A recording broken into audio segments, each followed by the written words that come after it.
Plot summary of Anaconda, 2025.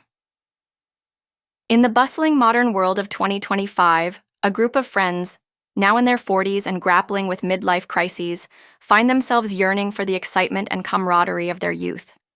Doug McAllister, Jack Black, a wedding videographer whose dreams of Hollywood stardom fizzled out, feels stuck filming monotonous ceremonies, his creative spark dimmed by routine. His best friend, Ronald Griffin Jr., Paul Rudd, a background actor who spent decades lingering in the shadows of movie sets, shares Doug's sense of unfulfilled potential. Alongside them are a quirky ensemble, a cautious yet witty friend, Steve Zahn, a bold and resourceful woman, Daniela Melchior, a seasoned actress seeking relevance, Thandie Newton, and a charismatic but eccentric local guide, Selton Mello, each wrestling with personal doubts and a longing to recapture past glory. One boozy night, reminiscing about their teenage years, the group stumbles upon a VHS of their favorite childhood film, the 1997 Anaconda, a campy monster flick about a giant snake terrorizing a film crew in the Amazon. Laughing at the over-the-top drama and cheesy effects, Doug has a wild idea. Why not remake the movie themselves? Not as professionals with a studio budget, but as a scrappy DIY passion project to reignite their zest for life. Griff, ever the sarcastic optimist, jumps on board, joking they'll either make a masterpiece or die trying. The others, fueled by nostalgia and a desire to escape their mundane lives, agree, and soon they're planning a trip to the jungle to shoot their low-budget homage, armed with secondhand cameras, makeshift props, and boundless enthusiasm. The friends pool their savings and fly to a remote region of the Amazon rainforest in Australia, where filming took place from January to late February 2025. They hire a local guide, played by Selton Mello, whose eccentric charm and dubious tales of jungle lore both amuse and unsettle the group. Doug, self-appointed director, envisions a hilarious, self-aware remake, casting himself as a bumbling hero akin to the original Snake Hunter, while Griff, with his dry wit, plays the skeptical sidekick, poking fun at the absurdity of their mission. Thandie Newton's character, a once famous actress, brings gravitas but struggles with the group's amateur antics.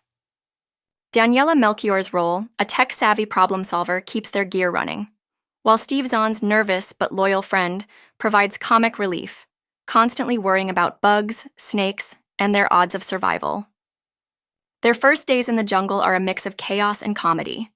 Doug, brimming with over-the-top energy, directs scenes with exaggerated gusto, shouting lines like, "It's gonna be a big fucking snake and it's gonna rip," as Jack Black teased in a promo clip. Griff, rolling his eyes, ad-libs sarcastic quips, mocking the original film's cliches. You want to get scared? You want to laugh? You want to forget you're alone and sad?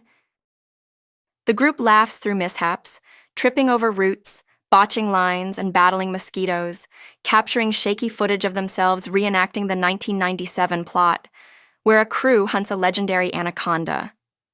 They stage a scene with a fake snake, a laughably bad prop made of rubber and duct tape, and toast to their cinematic genius under the stars, feeling alive for the first time in years.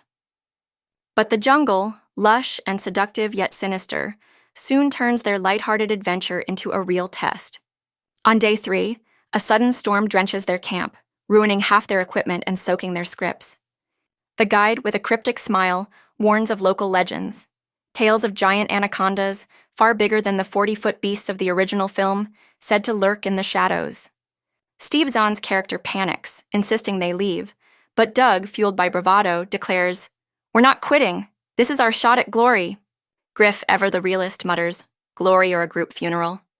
They press on, determined to film a dramatic chase scene by a river, but strange noises, rustling leaves, distant hisses, begin to unnerve them. The turning point comes when they stumble across an abandoned poacher's camp, littered with rusted traps and eerie bones. The guide, now oddly serious, explains it belonged to a hunter obsessed with capturing a massive anaconda, rumored to be a queen of the jungle, a 50-foot monster of myth. Daniela's character, skeptical but curious, finds an old journal detailing the creature's ferocity, how it crushes bones, swallows prey whole, and vanishes into the undergrowth. Doug, thrilled, sees this as the ultimate plot twist for their film. "Forget the rubber snake. We'll fake a fight with a real legend." Griff counters, or we'll be the ones getting faked by a real snake. The group laughs, but tension creeps in as shadows move in the trees.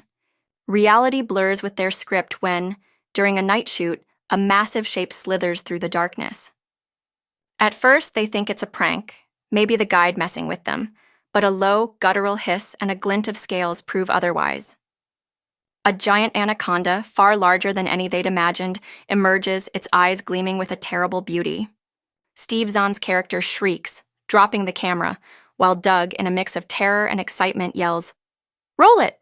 This is Oscar gold."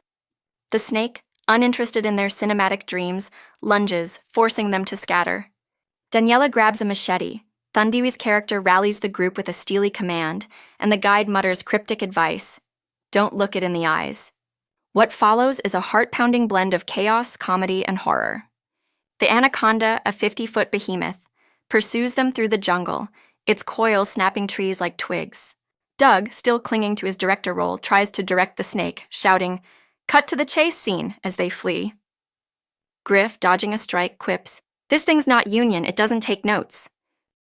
The group's survival instincts kick in, mirroring their remake's plot, but with real stakes. Daniela rigs a trap from camera gear and vines, hoping to slow the beast, while Thandiwee's character, drawing on her acting grit, distracts it by reciting dramatic lines from the original film, baffling the snake and the group long enough for a retreat. The jungle becomes a character itself, its dense foliage, muddy rivers, and sudden waterfalls amplifying the danger.